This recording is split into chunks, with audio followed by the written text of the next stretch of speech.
بھائی بات شارٹ مختصر ہو اور سمجھ میں آ جائے. اس حدیث وہ موطا امام مالک کس کی کتاب ہے؟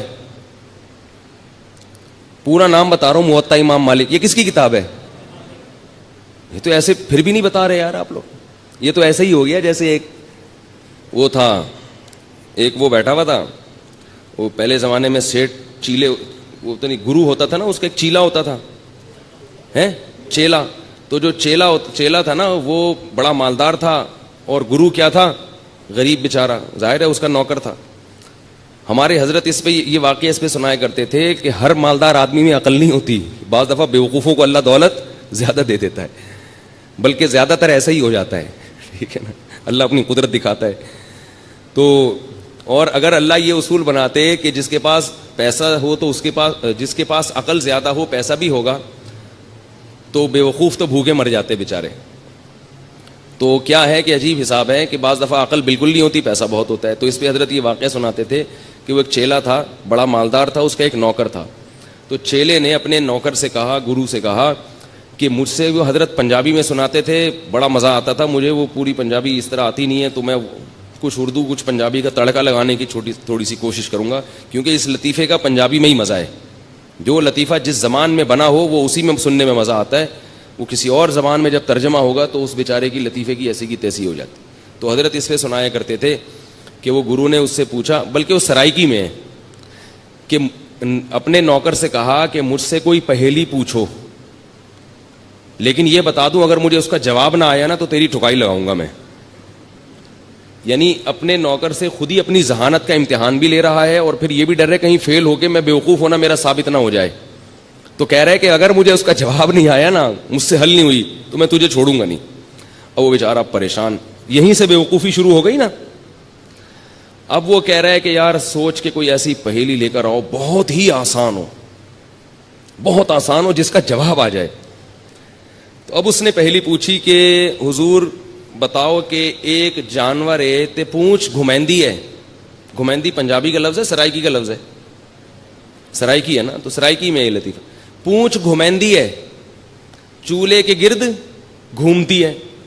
یعنی ایک جانور ہے جو اکثر چولہے کے گرد گھومتا ہے اور دم ہلاتی ہے رہتی ہے, صحیح ہے نا. اور مزید آسان کرنے کے لیے بولے میاؤں میاؤں کرندی ہے. ٹھیک ہے, اب تو بات ہی حل ہو گئی نا. ایک جانور ہے جو گھر میں رہتا ہے, دم ہلاتا ہے اور اکثر چولہے کے گرد گھومتا ہے اور میاؤں میاؤں کرتا ہے.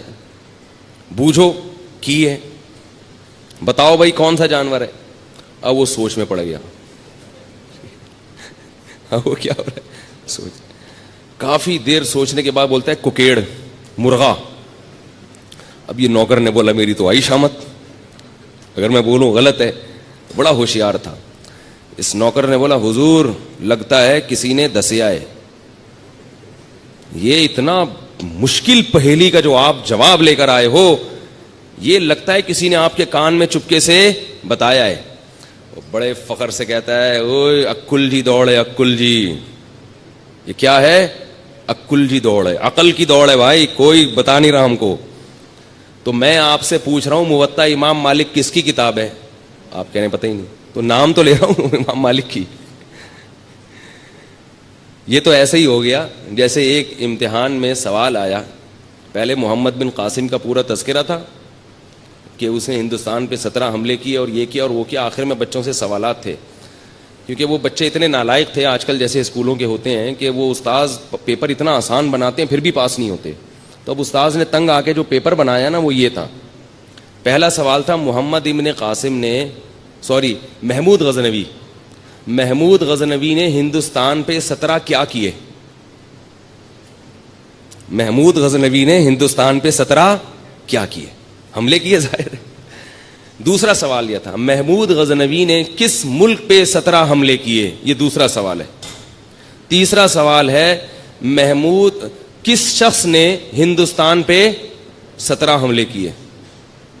یہ 3 سوال ہیں اور 3 میں ایک کرنا ہے, 2 اختیاری ہیں. ٹھیک ہے نا, کمپلسری صرف ایک ہی سوال ہے. بچے پھر بھی فیل ہو جاتے ہیں, وہ پھرے دیکھ رہے ہوتے ہیں جو لے کر آئے ہیں نا, یار اس میں کہاں لکھا ہوا ہے. تو دیکھو کہاں کتنا آپ لوگوں نے پریشان کر دیا. اگر آپ اسی وقت جواب دے دیتے امام مالک کی ہے تو پھر مسئلہ یہ اتنے دو واقعات آپ کو اتنے حسین واقعات سننے کو نہ ملتے.